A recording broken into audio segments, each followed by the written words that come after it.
driving certificate exam gi result haidokre kakching na pass tawgi chang chada marfu ga nipan dasmit nifu ga nipan oiduna khwaidagi yamna pass tawba district oire haina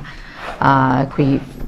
headline oina legri jasida lakchani bo wafamdi handaki pangthokliba koigi bosem gi exam sida angang punna lising kuntraga taruka chamapan ga nifuni thoina saruk yaduna pass tawgi changna lising kuntraga humdoi ga chatret ga yankai manga pass tawki masida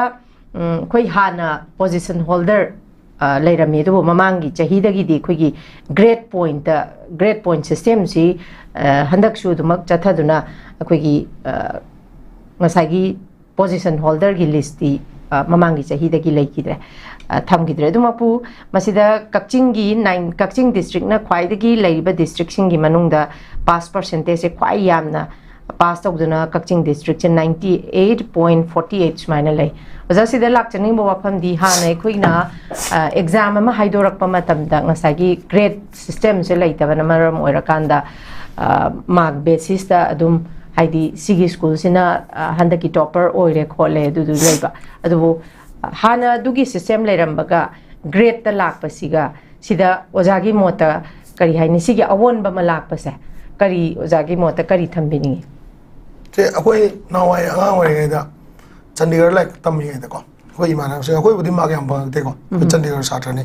class 10 ga jo 60% den phangam de ado ngasai gi imanam sing mag yam wang balai manipur board dai lak pa ko 70 ga yogra di moi adum rank challe matam du da ko ado ngasai Punjab University ga Haryana ga te UP ga kari kara ga yeng na matam da akoi gi 70% je moi government school da Ming Chanba Fangde pam di moi CBSE gi ranking je kamai lak ga da 93% phangba 94 phangba 90 gi makha ga du di private institute loi ming chale aduna high ranking students sing se magi ming chanba matam da manipur board ki certificate ni hai matam da moina school sing sina understand tawri se akoi gi se rank 4 ne hai ta so 70% phangaba 82% ga phangaba se 90 yaw so akoi rank lakwa rank 14 janba 20 janba इचिनाउ सिंग इमानव सिंग को मोय ma'am दो अफब institute Ming चन fungi देव अदुना कई नोदी मोय की percentage whole इबदुगा खोय होनी को जग याम खेना रे ताइ को अदुगा खोय होट प खेना बत नतन सु अखोय की स्कूलिंग जिदा अखोयना लाइक पा वाट पैरा मोयना 90% फंगमंग मगा अखोयना 70-80% ना